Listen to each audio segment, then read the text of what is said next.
Olá, meus amigos. O meu nome é Carlos Valdez e eu sou um funcionário dos estúdios da Nickelodeon. Eu trabalho nesse estúdio de animação há alguns anos e eu geralmente sou editor dos roteiros de episódios que já existem ou que estão prestes a serem lançados. Um dia uma pessoa que não trabalha nos estúdios me entregou um DVD e foi embora sem dizer uma única palavra. E isso para mim parecia um tanto quanto suspeito. Eu olhei o DVD e vi que parecia se tratar de um episódio novo da Patrulha Canina que era da 7ª temporada, e eu amava a Patrulha Canina desde que eu tinha 3 anos de idade. Então eu ansiosamente fui para a sala de edição e coloquei o filme do projetor e assim o episódio iniciou. A abertura começou normal como de costume, mas de repente a tela ficou preta por cerca de 30 segundos. E aí do nada surgiu o título escrito em branco, A Origem da Patrulha Canina. E eu fiquei até um pouco curioso. O episódio já se inicia com os filhotes fazendo os seus resgates de sempre. E de repente, o Alex acaba de perceber uma coisa e pergunta para o Ryder como que os filhotes sabiam falar. E o Ryder responde: não sei bem como explicar. Quando eu adotei o Casey, Marshall e Sky, eles de alguma forma já sabiam falar, mas o Ryder disse ao Alex que o único que sabe a verdadeira origem dos filhotes era o vilão da série, o prefeito Andinger. Então o Ryder, muito generoso, levou o Alex até a Baixa da Névoa. Quando chegaram lá, o Ryder simplesmente deixou o Alex e disse as seguintes palavras: eu não queria estar na sua pele. E aí então ele foi embora e não apareceu mais no resto do episódio inteiro. O Alex foi andando pelas ruas da Baixa da Névoa, e conforme ele ia andando a névoa ficava mais grossa, e do nada surgiam esqueletos pendurados em árvores pelo pescoço, e restos de cadáveres espalhados pelo chão, e também tocava uma música assustadora. Era como se fosse a música do Dumbo Baby Mini, só que tocada ao contrário e de uma forma um pouco lenta. Finalmente Alex chega até a casa do prefeito Andinger. O Alex bateu na porta e o Andinger viu o Alex pelo olho mágico da porta, sem o Alex ao menos perceber. Então o prefeito Andinger rapidamente destrancou a porta, puxou o Alex para dentro de sua casa pelo braço e bateu a porta com tanta força que o som parecia bastante realista. A cena então é cortada, e vimos o prefeito servindo-lhe um pouco de chá, e ele pergunta: o que te traz à Baixa da Névoa, Alex, meu garoto? E o Alex responde que ele ouviu rumores de que o prefeito sabia porque os filhotes sabiam falar. E o prefeito conta ao Alex uma história que ele nunca contou a ninguém, nem mesmo ao seu sobrinho Harold. Foi no começo do ano de 2000, antes de se tornar prefeito. Trabalhava como professor de ciências de uma universidade na Alemanha. Um dia ele foi até um orfanato e adotou todas as crianças que haviam naquele lugar. Umas 6 no máximo. Por que ele precisava de seres humanos jovens para usarem sua nova experiência?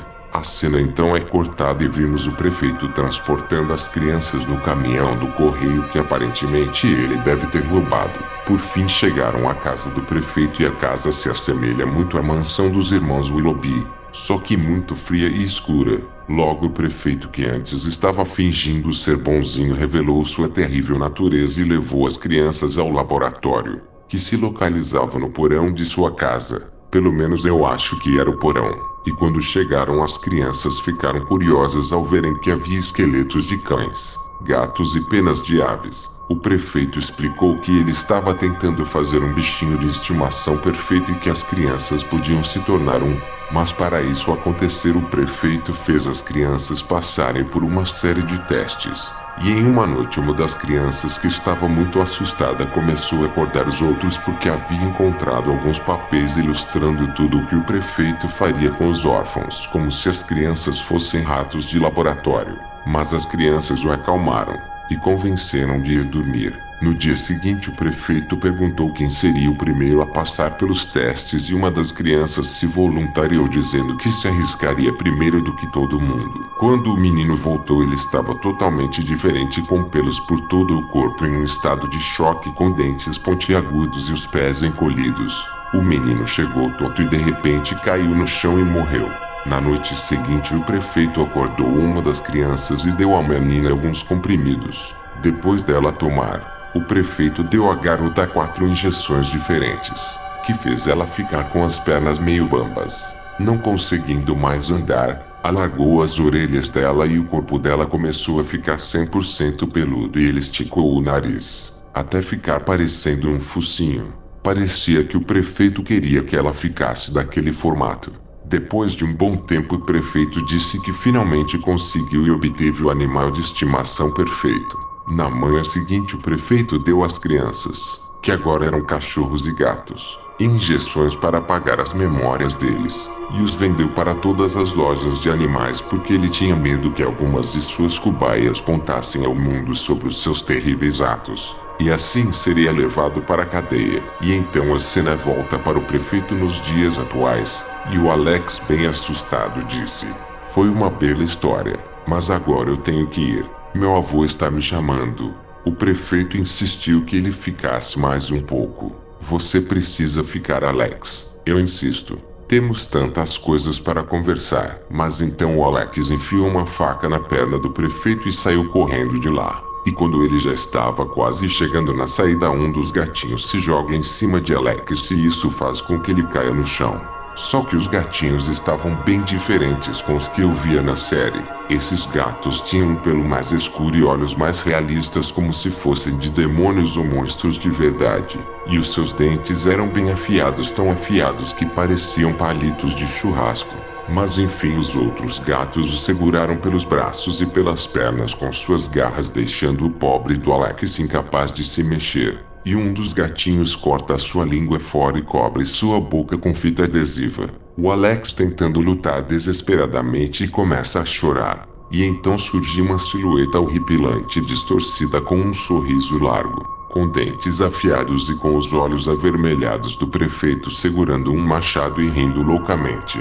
Mas o som da risada não era nem um pouco humano e sim demoníaco, e a cena mostra o prefeito levantando o machado e começa a dar uma única machadada em sua cabeça. E de repente a tela fica escura e ela continua assim por 30 segundos e assim se escuta a voz do prefeito dizendo as seguintes palavras: "Bons sonhos, Alex, meu novo bichinho." E aí de repente começa uma música triste de piano, como se fosse a marcha fúnebre, enquanto surge na tela uma frase escrita em branco: "Em memória de Alexander Potter, de 2013 a 2020. E assim o episódio se encerra, e começa os créditos originais da série, mas estava totalmente em preto e branco e não estava tocando aquela famosa musiquinha de abertura. Depois que eu vi esse episódio, fiquei completamente traumatizado. A série que eu adorava assistir estava sendo destruída. Eu não estava suportando mais isso. Então, quando cheguei em casa, peguei uma coisa do meu irmão que era policial. Eu acho que o resto vocês já entenderam. Não vou explicar os detalhes do que aconteceu, mas antes de fazer algo horrível, eu estou escrevendo essa história para contar ao mundo essa terrível descoberta. Eu até podia usar o DVD do episódio, mas depois que eu vi esse filme eu joguei ele na fogueira, porque simplesmente não quero que os meus filhos ou mais ninguém sofram o mesmo destino que eu sofri. Então, adeus. Se você gostou do vídeo, clique em gostei, se inscreva no canal, ative o sino de notificações e compartilhe. Espero vocês no próximo vídeo. Até mais.